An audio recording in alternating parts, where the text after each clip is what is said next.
Bismillah ar-Rahman ar-Rahim. In the name of God, most compassionate, most merciful, Your Excellency, Madam President Annalena Baerbock, President of the General Assembly, Your Excellency, Mr. Antonio Guterres, UN Secretary General, Your Excellencies, Your Majesties, heads of delegations, distinguished ladies and gentlemen, may the peace of God be upon you. At the outset, it gives me pleasure to convey to you the greetings of His Highness Amir of the State of Kuwait, Sheikh Al-Hamad Al-Jabir Al-Sabah. May God protect him. And I convey his wishes for a successful UNGA 80. And I express to you, Madam President, and to your friendly country, our congratulations on your election as President of the UN General Assembly, and I would like to applaud the efforts of your predecessor, Mr. Philemon Yang, during his presidency of the last session of the General Assembly. And I would be remiss not to highly appreciate the wise leadership of His Excellency, Mr. Antonio Guterres. And I would like to seize this opportunity to reiterate Kuwait's continued support for him and his efforts to promote the mission and purposes of the United Nations. Madam President, we share your vision for the objectives of this session under the theme Better Together. The theme embodies the necessary spirit of solidarity in order to overcome the multiple and interconnected challenges today. It is incumbent on member states to work together to preserve this organization as the cornerstone of multilateralism and as the refuge for states and peoples in order to address their disputes and overcome the challenges and to determine the means to achieve economic, social, and human development throughout the world. Before we look towards the future, we must reflect on the previous 8 decades since the establishment of the United Nations.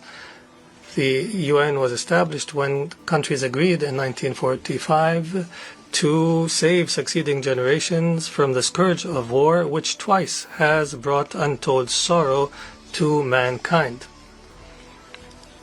While we have not seen a third world war since the establishment of the UN, we did witness, and especially lately, an incapacity to address the political challenges and security, climate, human and health-related challenges as necessary. In addition, we must heed the lessons of our shared failures in the context of this organization. We must draw the lessons as states and governments and peoples to realize the best means for non-recurrence of our mistakes and to grant our future generations a safer world. Madam President, there are multiple successes of this organization that we cannot forget. I recall here gratefully some of the most prominent success stories of the United Nations and of the Security Council in particular, when the world 35 years ago stood in solidarity with the state of Kuwait and in support of truth, justice and the rule of law. On the 27th of September 1990, the late Amir of Kuwait, Sheikh Al-Hamad Al-Jabir Al-Sabah, stood here at this podium carrying a message from a people who have loved peace and worked for peace and who have endured invasion. And the audience in this hall expressed their support for this people, this peace-loving people of Kuwait and the Kuwaiti people's just cause. And this message of support remains in the hearts of every Kuwaiti citizen today, as well as the efforts to liberate Kuwait from a brutal invasion. The Security Council at the time demonstrated its ability to discharge its mandate for the maintenance of international peace and security. It demonstrated a successful model and succeeded in discharging its duties and adopted a historical resolution to take all means necessary to liberate Kuwait, and this action by the Security Council remains forever remembered in the hearts of the Kuwaiti people. The Security Council at the time embodied an excellent example in achieving justice and peace, and we would be remiss here not to remind the continued human issue that concerns every Kuwaiti, which is the whereabouts and the fate of the missing persons, some of whom have returned to their Lord as a result of the injustice they suffered. And it will continue to be remembered by the state of Kuwait after 3 decades. This multi-dimensional issue, dimensions including human and social and political, requires good faith and determination to be successfully addressed, and requires close follow-up from the Security Council. We hope to heal the wounds of the family members of the missing persons who continue to grieve over their loved ones, and they hope to bury their loved ones in their homeland. In this regard, we welcome the adoption of Security Council of Resolution 2792 this year, which has provided for the appointment of a high-level UN representative to follow up the issue accordingly. And as a result of the consequences of this issue, this representative's mandate must be used to close these outstanding issues in a manner that aligns with the legitimate aspirations of the state of Kuwait and the international community. This is a matter that will undoubtedly contribute to enhancing the cooperation between the state of Kuwait and the brotherly nation of the Republic of Iraq. Madam President, the Secretary General has launched the UN80 initiative, which aligns with the reform efforts pursued by the United Nations to enhance its effectiveness and efficiency, to make it more fit for purpose and more fit for overcoming the challenges. And when addressing reforms in multilateralism, we must prioritize Security Council reform. We are firmly convinced that there is a dire need to reform the Security Council in a manner that enshrines justice, transparency and credibility, and the non-selectivity, in order for the Security Council to become more capable of addressing contemporary threats, and so that its composition more accurately reflects the world we live in today. Madam President, Kuwait is honored to preside over the current 45th session of the Supreme Council of the Gulf Cooperation Council. Throughout time, the GCC has proven that it is a major pillar for stability and prosperity in our region. My country continues through its presidency of the Supreme Council to promote our joint efforts in the GCC and our strategic relationship with regional and international organizations. And we take pride in our efforts on behalf of our brothers and sisters in adopting the resolution related to the cooperation between the GCC and the United Nations. We look forward to the initiatives that will be taken in different spheres. We people of the Gulf do not know the impossible, and we will navigate towards the future with strong hearts and determination, believing in our joint destiny. Madam President, our region has witnessed lately a dangerous military escalation and an expansion of conflict, and we have repeatedly warned against this in the past. and warned against its consequences for the region, and we condemn in the strongest of terms in this regard the brutal Israeli aggression against Qatar. We consider this attack a blatant violation of all international customs and norms, and an attack against a mediator that is working faithfully for the sake of peace. And we reiterate our complete solidarity with our brethren in Qatar, and we reiterate that any threat against any member state of the GCC is a threat against every member of the GCC. Just a few days ago, 2 emergency summits have been held, the first for the Supreme Council of the GCC and the second, the Arab Islamic Emergency Summit in Doha, to discuss the Israeli aggression against Qatar. We reiterate the different provisions in both outcome documents of the summits. Madam President, Kuwait continues its tireless efforts that have continued throughout 2 decades to assist Iraq to achieve the legitimate aspirations of the Iraqi people and our brothers and sisters in Iraq, and in order to promote stability and security in the region through bilateral agreements that are the cornerstone for defining our means of cooperation in order to build a better future for both our countries and to turn the page on the painful past.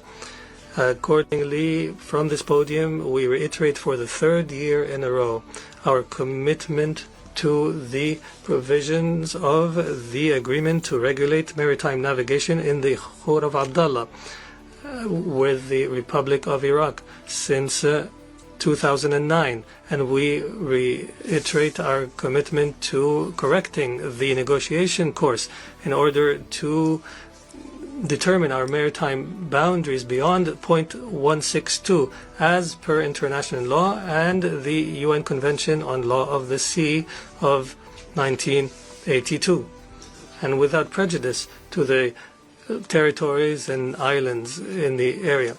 And we reiterate at the same time our call on our sisters and brothers in Iraq to respect the provisions of the effective agreements between us in order for us to be able to unleash the prospects for cooperation between our 2 countries to greater heights. Madam President, what is taking place in the Gaza Strip for almost 2 years of collective punishment and the killing of tens of thousands of Palestinians and of innocent people, most of whom are women, are children, and using starvation as warfare, is only an unfolding of genocide before our eyes. And we have reached this point because of the double standards in the application of international law. We cannot call for respect of international law in one area and ignore the application in another. This leads to undermining trust in the international system. The state of Kuwait once again condemns the Israeli aggression against the Gaza Strip and against all occupied Palestinian territory, and we call for an end to this aggression immediately and to allow for uninterrupted humanitarian access. And we also applaud the efforts of Qatar, Egypt, and the United States in order to reach a ceasefire. We recall in this regard the high-level conference on the 2-state solution, and under the joint leadership of the Kingdom of Saudi Arabia and the French Republic, and we look forward to building on the momentum generated by the conference. And we commend the decision by many friendly states to recognize the state of Palestine. And we emphasize the need for the remaining states to do the same. The state of Kuwait also reiterates its firm commitment to support UNRWA because of its critical role in securing the basic needs of millions of Palestinian refugees. And we categorically reject the settlement activities and forced displacement of the occupying power, and we call on measures to be taken to hold Israel accountable for its crimes. The state of Kuwait also reiterates its historical and firm support for the Palestinian people and their just cause and their legitimate right to the establishment of a Palestinian state on the borders of 1967 with East Jerusalem as its capital, as per UN resolutions and the Arab Peace Initiative of 2002. Madam President, the state of Kuwait stands in support of the Syrian Arab Republic and the Republic of Lebanon in their efforts to build a secure and prosperous future that fulfills the aspirations of their people. And we reiterate the need to respect the territorial integrity and sovereignty of both states. And we follow with great concern the developments in Yemen, Sudan, Somalia, and Libya. And we call on our brothers and sisters to prioritize wisdom and dialogue in order to settle the disputes in accordance with international law, in order to preserve the sovereignty and the unity, independence, and territorial integrity of these states. And based on our commitment to good neighborliness, we reiterate once again our call on the Islamic Republic of Iran to initiate a serious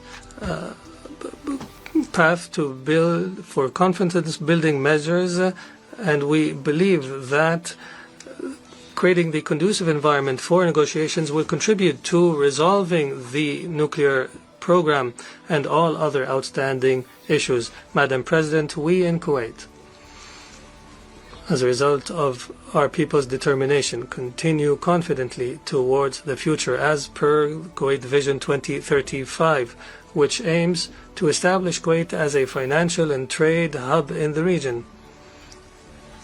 Similarly, and in parallel, we work to achieve the Sustainable Development Goals, drawing inspiration from the ancestors in their dedication throughout succeeding generations in order to build a safe and prosperous nation. And we reiterate at the same time the important role of Kuwaiti women and Kuwaiti youth in the different areas, and we applaud their contributions on the path towards development and prosperity. Now that only 5 years remain until 2030, we emphasize the need to continue our efforts so that we can achieve these noble goals and to leave no one behind.